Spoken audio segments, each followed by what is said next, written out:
Hi everyone, it's Yvette Le Blowitz from SPAITGIRL.com and welcome to the Spirit Girl Talk Show podcast.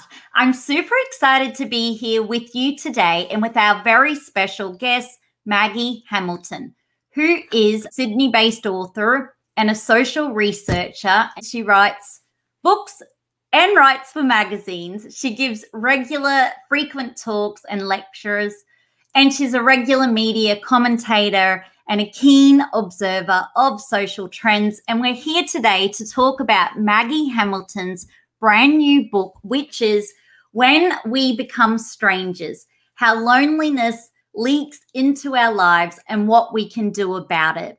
Maggie Hamilton, it's a great honor. Super grateful to have you here on our podcast show, and welcome to yourself and our global audience. How are you today? I'm really well, Yvette, and it's just gorgeous to be with you and with all your listeners. What a thrill. Yeah, well, I have to say, Maggie, I absolutely love your book, which is published by Murdoch Books. It's just been incredible. I literally couldn't put it down, and I literally was just reading it every night. I think I read it in like 3 days. It was just so fantastic. I learned so much about loneliness, how it leaks into our lives, and you had so many practical tips on what we can do in so many areas of our life when it comes to loneliness. So congratulations. How does it feel to actually have the book out there now? Oh, it's lovely. It's just, because you live with the topic for quite a while, and, then you're just amazed when other people, it's kind of seems almost magical that other people are kind of entering that world you've been in and having their own take on it. It makes your toes curl. Yeah, well, you're such an incredible writer. Your years of experience and wealth of knowledge when it comes to researching, like there's 650 references to research and things in here. It's incredible. But before we dive into your book, are you happy to tell our listeners a little bit about yourself? Well, I was actually born in England, and as a little girl, I had really bad health issues and almost died a couple of times. And I mentioned that because I think that's had a profound impact on how I lead my life, because I'm a really healthy person as an adult. And I guess it's made me want to embrace life and all its beauty, to be grateful, to look at ways we can make things better. Did the usual things, school and uni, and landed in publishing because I grew up in a house of books and there were books, piles of books everywhere. And publishing is just the most wonderful thing because you just trip over people from all walks of life and you get to dip into their worlds. And so I think that's, and, I'd always had this secret desire to be a writer. And for all of you out there, often, we feel it's not for us. Other people are clever and can do those things. What I'd say is pay attention to your passions. And so eventually I started to try and write books. And of course, it's not perfect to begin. And every book, hopefully your writing gets better and easier and to read and all that.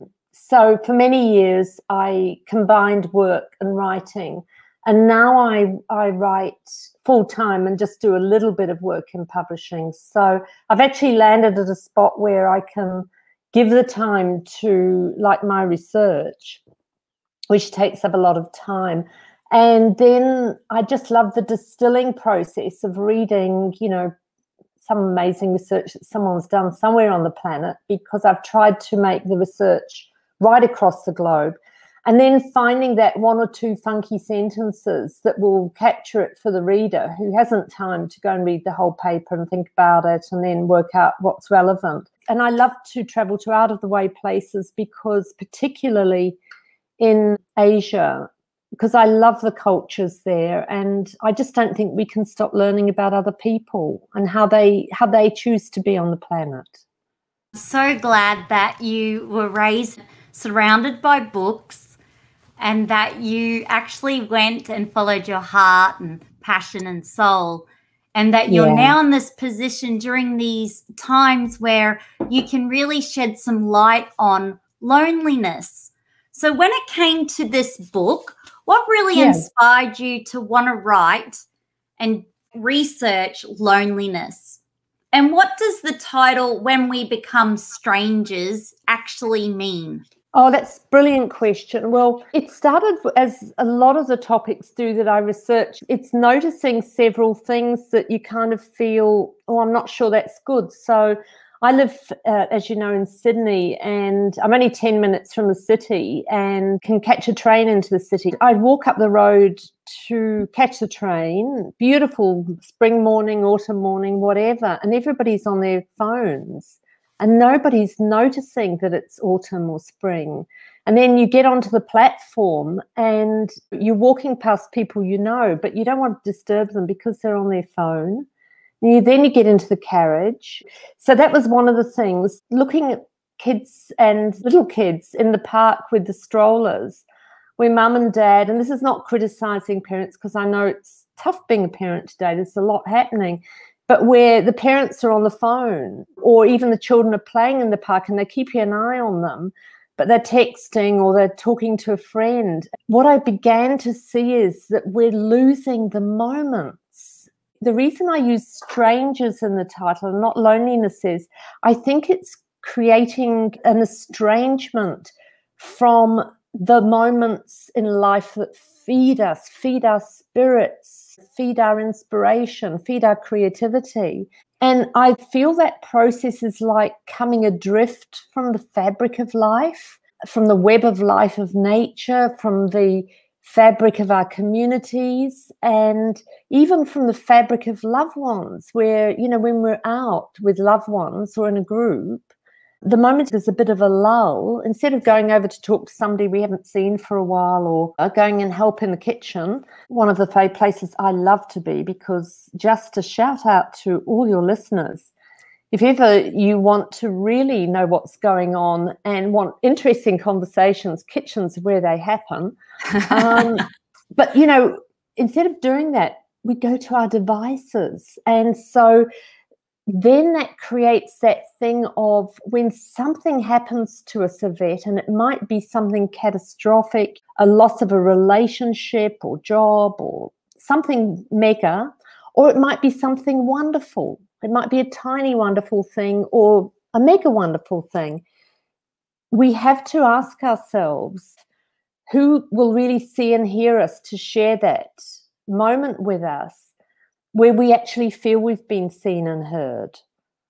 And the problem is when we come adrift, those people who we can really rely on for those moments when the chips are down can end up being few and far between. And that's not good. It's not good for any of us. We all need to be seen and heard, and we all need to be part of the fabric, which does bring responsibilities, but it brings endless joy, unexpected moments, and it warms our days subtly. And I think that's really important because we all need that warmth, that human warmth.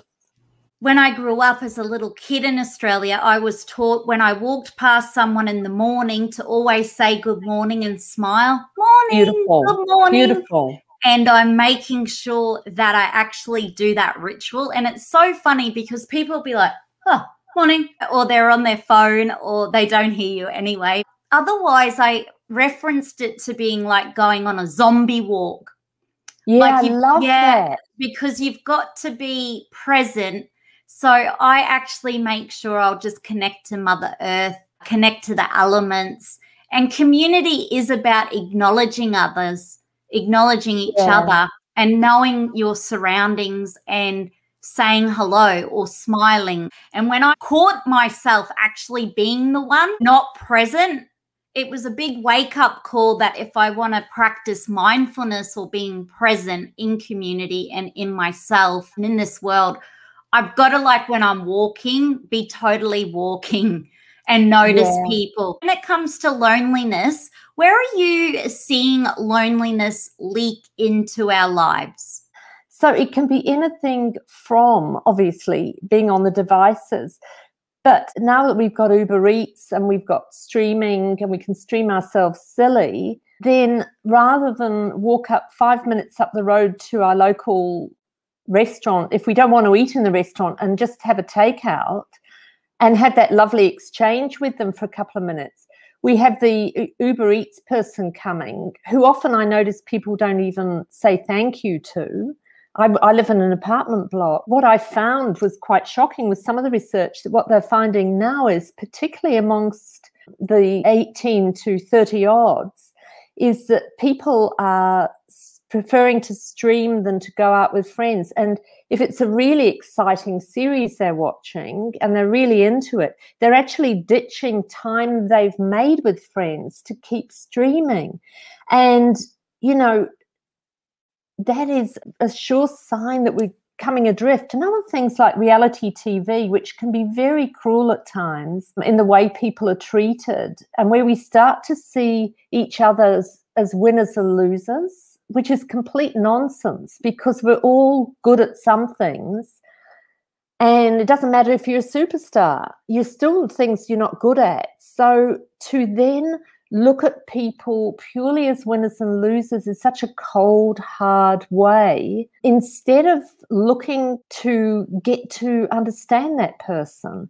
And so we have to just catch ourselves, I think, doing these things. You know, when we're at a gathering, one of the pieces of research I have in the book is the challenge that wedding people are having now, wedding photographers, because it's getting very hard to capture those big moments during a wedding service, because everybody's leaping out to take their photo.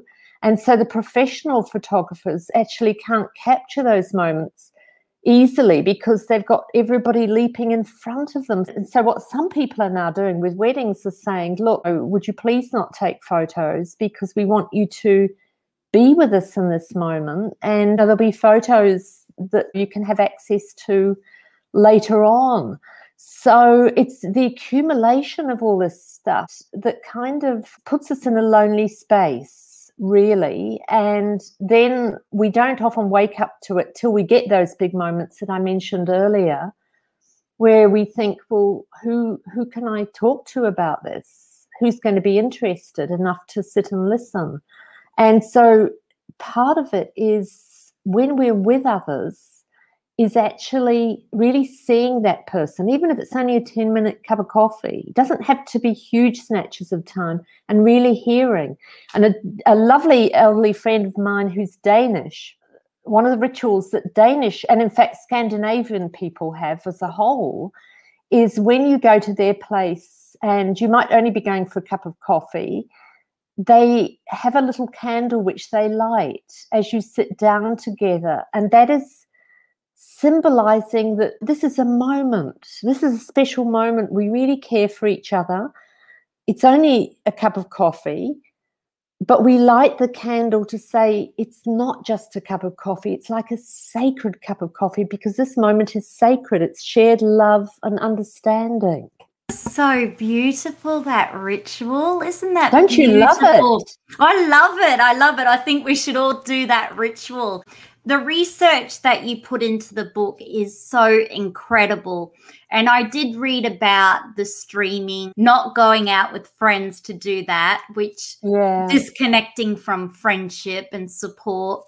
And reality TV, I'm so proud and happy to say I don't watch it.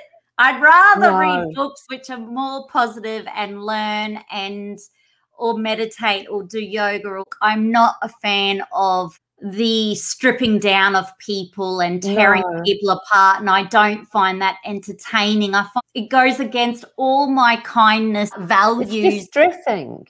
It's just the last thing anyone needs to be watching. Like, I read this book in 3 days. I got much more enjoyment and happiness out of this. So not a fan of reality TV. No. But the other thing I'm finding is, with people now working from home, is loneliness leaking in now in that way, where we've got people that once used to go into the office and be surrounded by people, And now, obviously, they're having to work at home. For some, it's the first time they've ever worked at home. But I know, Maggie, with your profession, you're used to the solitude and working and researching.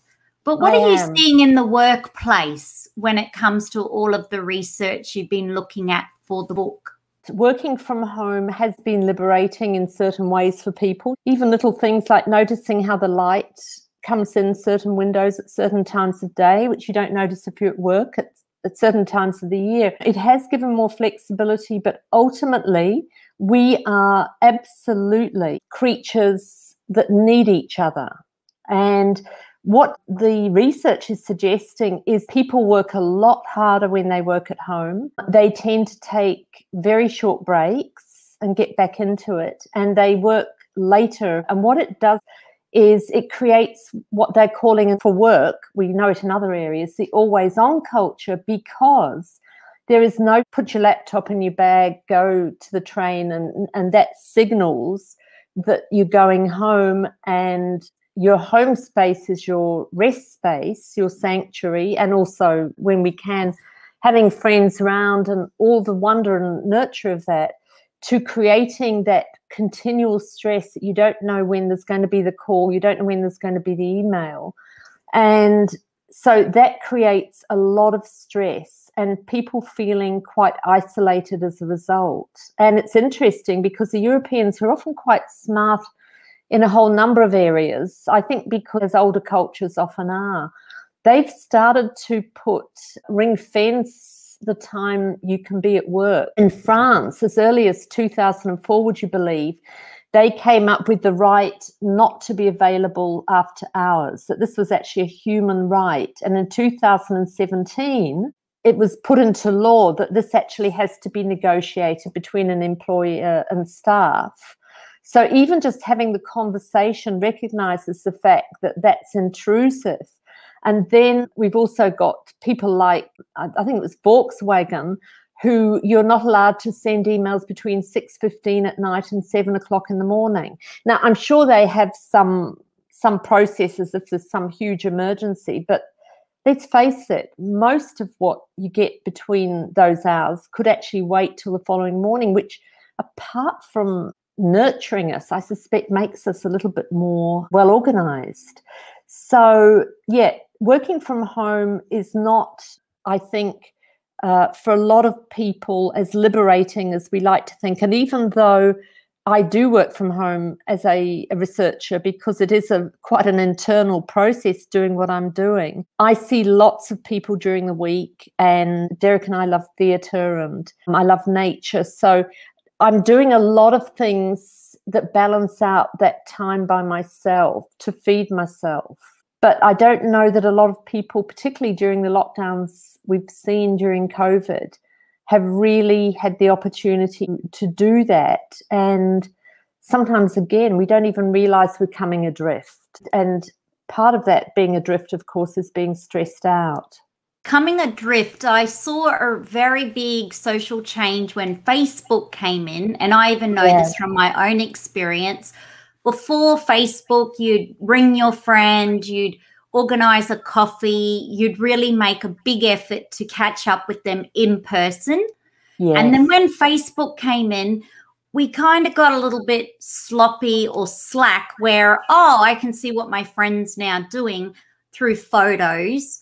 Yeah. And that disconnection started to happen where we either got lazy or complacent. And now we've seen through your book and even through the research that it's so important, like you mentioned earlier in the show, that we make that time to catch up in person for that coffee, even if it's 15 minutes, 30 minutes, because the connection and the energy and what we get from being together in person far outweighs anything we can ever get from looking at Facebook photos of a friend or a family member or anyone, actually.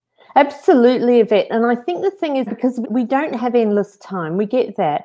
So we have to be clever about our time. And I think we've become very addicted to perfect. So we don't want to have people around unless we've done a MasterChef kind of number. And I think this kind of, it stops us doing stuff. So I'll share a couple of things. As I say, I live in an apartment building, my husband and I, and it was a new apartment building that was finished several years ago. A lot of us moved in from the beginning.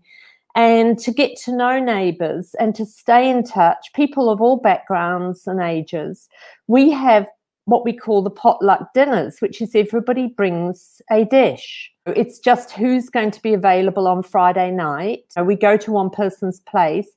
So whoever's hosting doesn't have to worry about having to do 3 courses for 10 people or 12 people. They just have to provide the odd things like serviettes and a dish. And so the whole focus is on getting together. The other thing is, because everybody has made some of the food, you're appreciating what each other's made. Who's made that lovely this and that, and or I love the salad. But then the whole focus is on getting together and chatting. And so these evenings, because they are so casual, people tend to move around the table and talk to different people. And we have the courses, and then everybody helps put everything in the dishwasher and off we go home.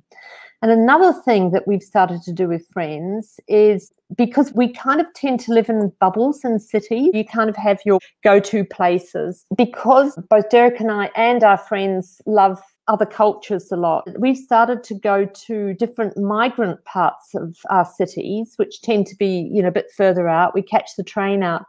And we've done a bit of work on the net as to where's one of the best Sri Lankan little restaurants. And the idea is it has to be a mum and pop restaurant, a kind of 4 mica tables, really street food kind of feel to it. And we have had the most amazing evenings there with the local mum and dad, talking to them about their food, talking to them about Sri Lanka or Vietnam or Persia or wherever. And we come away with our hearts full as well as our bellies with wonderful food. I love that. And feeling that we've built some sort of important bridge. But it doesn't. So lovely. It's such an easy thing to do. We do it with fairly small groups of friends. So there's usually no more than 6 or 8. So it stays intimate. Yeah. But these are the kinds of things, I think, that we use our imagination for, so that catch-ups are spontaneous and simple and soulful. Yes, because you often see on Instagram now where there's this extravagant party, might even be for a child. It is so over the top, some of them. Yeah. These are everyday parties that are like something like you would see a celebrity having in Hollywood, but these are everyday people, and it's getting bigger and bigger and bigger. But what I loved about your explanation is how it can be simple, how you can just be in the moment with the people, connect. So instead of you all being in your apartment looking at each other's photos on Facebook or Instagram, you're actually coming together. What I found fascinating in your book was, when we think of loneliness, we think of really elderly people, obviously at the aged care home. Yeah. When, mind you, I spend a lot of time in aged care, and if anybody's looking for something to do, become a volunteer in an aged care, because they are just craving human touch, human connection, someone just to sit with them and talk to them. That's all they want.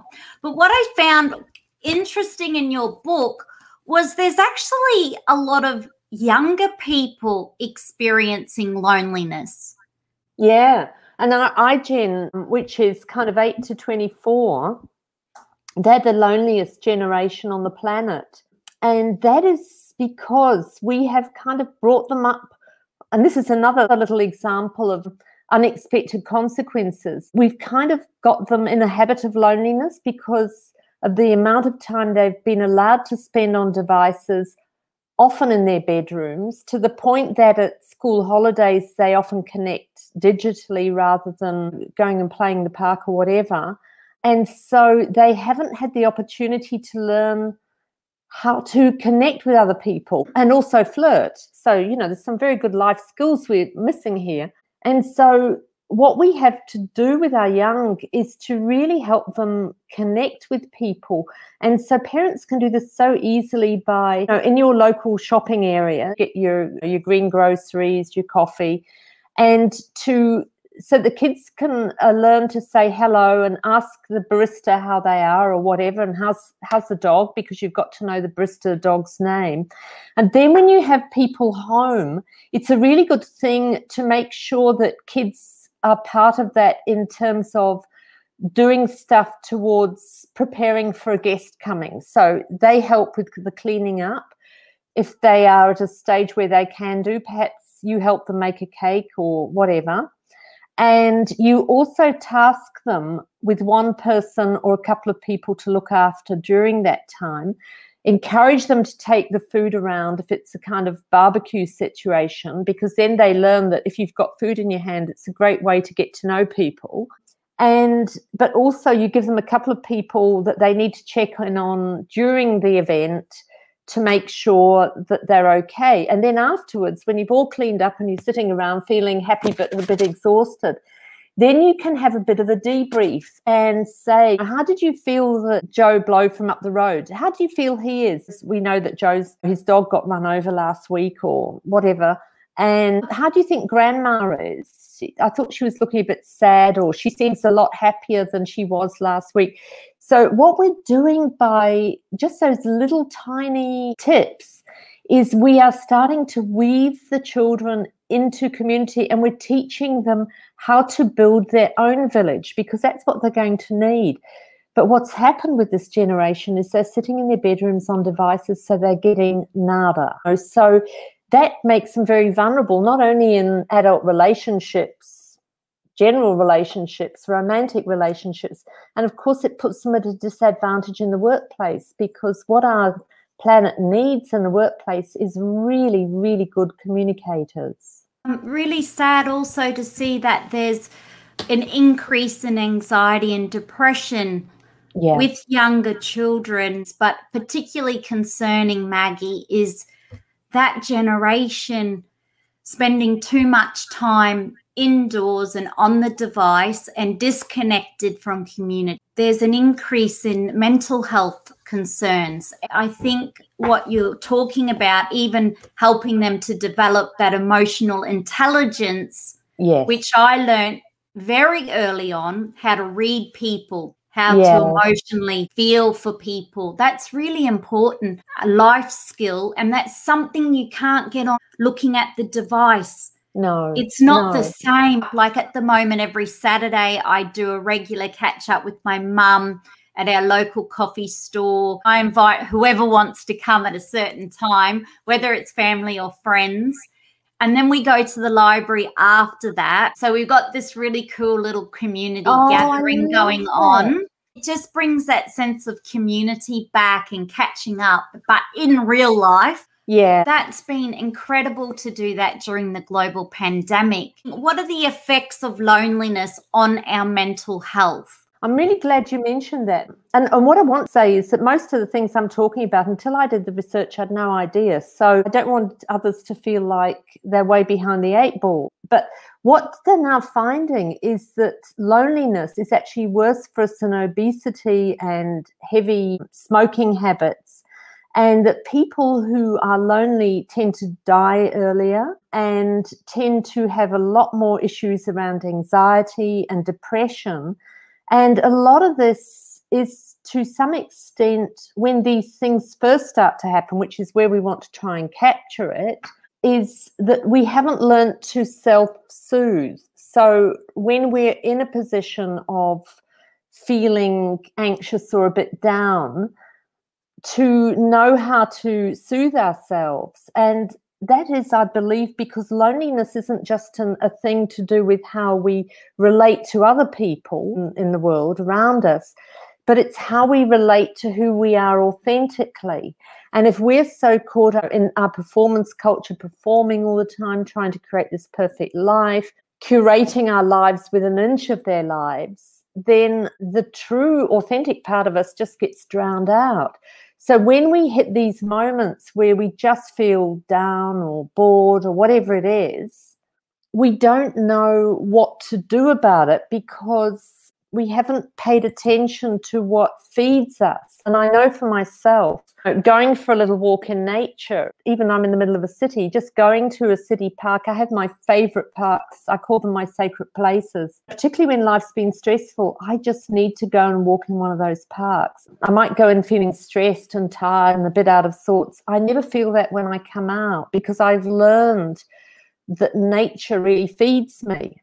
And what I've learned since doing the book is that we've also become adrift from our biology, and that if we want to feel alive, we have to find those situations that bring all our senses as a biological being alive. And that's why nature is so brilliant, because that's what it does. We see, we smell, we touch, and so on in nature. And that's why we come out feeling so alive.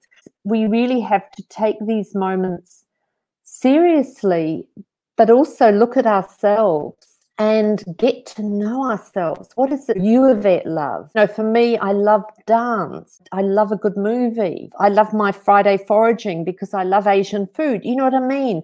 So it doesn't mean to say we've got to overschedule ourselves, but we know where to go to. At the same time, meditation is huge for me. I've meditated for over 3 decades, and I know if I don't meditate, I don't enter the day so clear. So it's about, in a sense, getting to know ourselves and love ourselves enough to want to nurture ourselves, because when we're a nurtured person, we're a much easier person to be around with for others. I love how you do your nature walks. I'm really blessed. I was brought up, my father's actually Aboriginal, and I'm really blessed. I'm really blessed. I got raised, my mum's French, my dad's Aboriginal. Yes. I'm Australian born. So I technically am Australian, and I always say that now, but I'm very blessed to have been raised with this knowing of connection to country and land, and to feel at one with the earth and nature. So in these times of a global pandemic, I can find great strength and beauty and connection just with the land. Like you mentioned, going for the walk in the park really fills your cup back up. Just noticing the leaves of the tree, the wind, taking it all in, the sun shining down. And it's just such a brilliant way to feel re-energized. And it really puts everything back into perspective, because when we spend so much time on our devices, as you've mentioned, you can become so disconnected. So I like to go on what I call now all walks, but where I'll just take in the beauty of the nature. And I'm always really fascinated when I walk up a hill. I quite often think like, oh, wow, the ancestors were so much fitter than I was, because they used to walk up the hill when it would rain, and they would go up high up on the hill. But I often think, man, they were tough. They were really fit. And like I've got my music on just to get up the hill. I've got to have some energetic music to get myself up the hill. So it's quite fascinating how far we've come at times, how disconnected we've come with it. But I love how you put that into the book, and I love how you do that. And meditation, I too love doing that. I feel that that keeps me quite grounded. Out of all the research from this book, what's one thing that really was like, wow, that's got to definitely go in the book, or that piece of work? What's really blowing you away out of all of this, Maggie Hamilton? That's a really big question. Because I tell you, it was constantly like, wow, wow, wow. But it actually relates to what you've just said, Yvette, is I've always known that intuitively nature kind of feeds my soul. I was actually born in a cottage in the country in North England on a stormy night. Sounds like a fairy tale, doesn't it? It does, actually. So, that'd be a good intro for your next book, Maggie. That's right. That's right. Who is this woman? I grew up the first few years really immersed in nature, you know, played alone in nature, and et cetera, et cetera. And what has blown me away, how much we need nature to thrive. And so one study they did in New York in winter, where of course northern winters, not a lot of light, they had a group of people doing kind of really intense stuff on their computers, and then half of them had to look out. They got 90 seconds to look out, and it was over the rooftops of New York. And then the other half looked out onto a rooftop meadow. 90 seconds. And what they found was that reset the brain. And so now they're doing all these incredible things. I interviewed this fabulous woman from New York who's doing new design in workplaces. And they're doing stuff like dappled lighting, as if you're sitting under a tree. They've now got lighting that follows the circadian rhythm so that it kind of pumps us up during the day and brings us down gently as we get towards the end of the working day. Not that we're about to fall asleep at our desks, but it just brings us down. And the other thing they're doing, which I just loved, is that for the office furniture, they're now starting to use recycled wood, because when we're sitting at that desk, our fingers are touching the grain of the wood. And so it's stimulating the sensual part of us, our biology, so we feel energized and inspired. And you think, yes, this is the way of the future, to remember that we are part of nature. And how exciting to be able to bring it into the work. Think of big cities, New York, London, Beijing, all these big cities, to bring this stuff in so that we're bringing nature in to feed our connection with nature and our connection to ourselves and each other. Very exciting. Yeah. I actually love that part of your book. That was fascinating research, because I did not realize, just by looking at nature, I'm so blessed, the back of my office here, I've got a view of nature. But it blew me away that just by looking at nature can help people's mental health and well-being. It was incredible. And obviously, when I think about growing up as a little kid in Australia, I too was really happy my dad would take me out in the bush. And I'd just walk around. I'd play by myself in the bush. I'd go bushwalking. I had no shoes on. I just was this kid playing with rocks and trees. But it was so cool. And now when I see, once I took my little nieces on a walk and I said, right, every person we go past, we're going to say, hello, good morning. You should have seen what they said. Morning. And they really were getting into it. But the other thing was so fascinating. I was at the coffee shop and I was just talking to some random person, some stranger, which is so funny because your book. And they said, Auntie, why are you talking to that stranger? You're never going to see him again. Like, I don't understand. Why are you talking to this person you don't know? You're not going to be friends. They didn't get it. And I said, oh, it's just what you do. You just talk to people. You never know where they've come from. You learn things from them. It's just so fascinating. You can strike up a conversation with anyone. And they said, oh, we don't know about talking to strangers. It was just so fascinating because they got brought up in the era of you connect with your friends, or even to some extent just with, it all happens online. It's all through the device. Yeah. So it was just so funny. And they told someone else, like, oh, my auntie, she talks to strangers. She talks to people she doesn't even know. And then you know what you're going to find this funny though, Maggie. They caught me out. I got caught out. I was at the beach with them and I was on my blog and I was doing something online.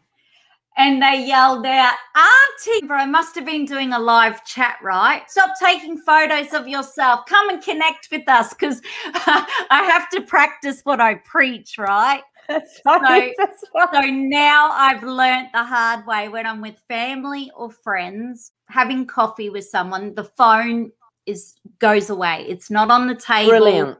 It's in the bag.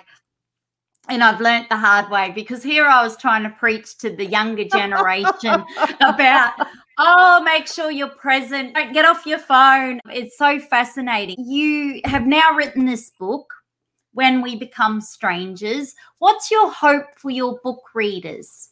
I'm hoping that people will start to see life within themselves and around them in a new way, and that they'll catch themselves with the little habits, but more than that, that with all the little suggestions in it, they'll be inspired to get out and do stuff that they hadn't thought of before, and to loop others in a way that is effortless, and so that when they are with others, they're more relaxed and more able to see and hear what's going on, and to take in, as you were saying, as a kid growing up, playing with rocks and trees and leaves and all that, to actually take in all those little moments that make a rich life. All this beauty and possibilities isn't passing us by. And so also to find your sacred places in your city for all of those city dwellers, and your sacred people. There's people who, you know, always get you and love you, and they're there for you, and they tend to be the people you spend the least amount of time with because they're so non-demanding. And make sure that you spend time with those people who do feed your soul and places, because then you're better able to do that for other people. My belief is also to capture difference, because difference is what feeds us. So don't look for people just like yourself. That's boring. You know, we know who we are. You know, go out. That's what you go on holidays for it to be different. Yes, so do it at home, connect, and allow yourself to feel alive in ways that otherwise you wouldn't have had any clue about. So I hope it brings joy and hope and new ways of being in the world. And I think during the global pandemic, it's a brilliant book read, but it gives us really great ideas of how to implement it within our own life. And that's what I loved at the end of every chapter.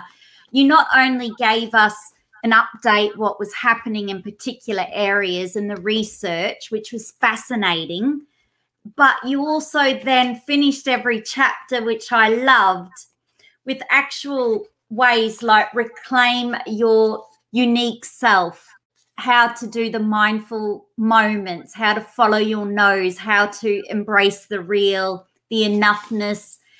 And you talked about narcissism rules, and I found that so fascinating. And there's just how to handle narcissism. One of the things I've stopped doing is taking selfies, purely because I would decide that taking selfies is 101 narcissism, and and there's much better ways I can spend my time. And let's face it, the whole world does not need to see a photo of me every day, taking a photo of me. By sharing your book, Maggie Hamilton, and your tips in here, that's going to transform the way they feel from within and transform lives. There's all of this social media going on. I think people have gotten a bit lost. Absolutely. And I think we've got very caught up on the clicks and the likes, that somehow this makes us a better person. I guess we have to ask ourselves, when we get to the end of our lives, which we don't like to think about, but will that matter when we're in our final days, how many clicks and likes we had? Or will it be those moments, those shared moments?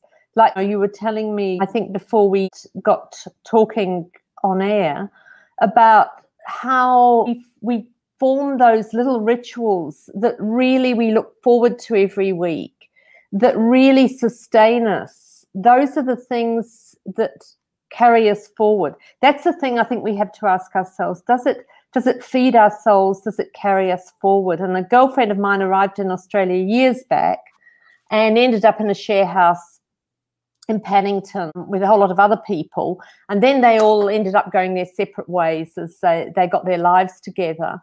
And so they decided to meet every Friday at a cafe in town that was kind of handy for everybody for work, and not everybody could go every week. They are now 30 years later still very close friends. And they don't meet at the cafe anymore, but they see each other regularly, go to theatre together, have meals, do stuff. And they were all people from other parts of the world. But they'd created their own little local family. And It's those things that feed us and carry us forward. It's the acts of kindness when you're in lockdown, when somebody does something kind for you, or you make the effort to get groceries for somebody else, or whatever it is. Those are the things that enrich us, make us better, stronger, wiser, more complete. Yeah.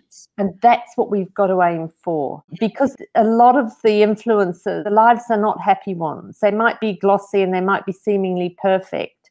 They're very driven lives. I have a couple of examples of that in the book, and one woman in particular who ran a very successful parenting blog in the UK, and then she realized that all the family time was being hijacked by her capturing everything that was happening in the family for her blog, taking photos, videos, and of course writing up.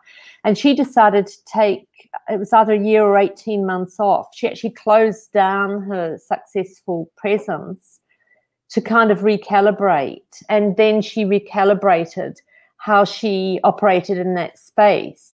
So she wasn't mining everything to do with her family. And I thought that was a very brave decision, but I actually thought it was a very wise decision, because at the end of the day, you have to be able to live with the decisions we make around this ache to be noticed. And if we're aching to be noticed, we're aching because there's something missing. Mm. And so we have to ask ourselves really and truly what feeds us. And part of it is just, I think, allowing our lives to be a bit more messy and spontaneous. A girlfriend of mine in Brizzy, she decided over a course of a year, I saw her just as the new year came in, and she said, you know what I'm going to do? She said, I'm going to take a few courses every term through the year of just stuff I've been wanting to do, play the ukulele, watercolors, all this sort of thing. And she settled in the end, and she said, I'm not doing it to kind of be really good at it, but just to have a go and to enjoy it. As a result, she became mad on playing ukulele, and she's gone off to ukulele festivals in other states. But, by not putting pressure on herself and by trying a heap of stuff, she wasn't really trying to settle on that one thing, but she settled on this whole new passion in her life. And I think, great. Yeah. Who knows where that will take her? Yeah. And you know what? It's so fascinating. After spending like 6 years in aged care, what I know for sure is this: no one at their end date or their last days is talking about who's going to update my Facebook page. They're not worried about Facebook or anything. They just want to see their loved ones in person and say how much they love them, or they're proud of their children, or they just want connection and in person. If they can. In person, absolutely. If they can. And it's made me realize that none of that matters. The likes, none of it matters. It just puts everything into perspective. And I think the global pandemic was a big mindset shift where it's come back to community and come back to connection, but in person. So Maggie Hamilton, thank you so much for sharing all of your words of wisdom. I absolutely, seriously loved reading your book. You're such a good writer, author. The research, I can see why Murdoch Books just loved working with you on this, and love now getting this out to help people who's either feeling lonely or wants to even learn more about loneliness. Yeah. It's incredible. There's no way I could have gone to Instagram, Facebook, or Google to find this amount of information. So thank you for all of the research and going to all of the effort and all of the hard work. For someone like myself who's fascinated with people, I really loved it. So I recommend everybody grab a copy. This is out now at all of our bookstores. It's on Booktopia online, by Maggie Hamilton, When We Become Strangers. And it officially is part of the Spirit Girl Book Club. Be sure to take photos and hashtag Spirit Girl Book Club. Thank you, Maggie. You are so incredible. So much, I loved catching up with you. It's been an honor. Me too. Pleasure. Thank you so much, Yvette. We'll say goodbye to Maggie Hamilton. Be sure to subscribe, to leave a 5-star rating and review, and to tell someone you love to. And together, let's feel good from within.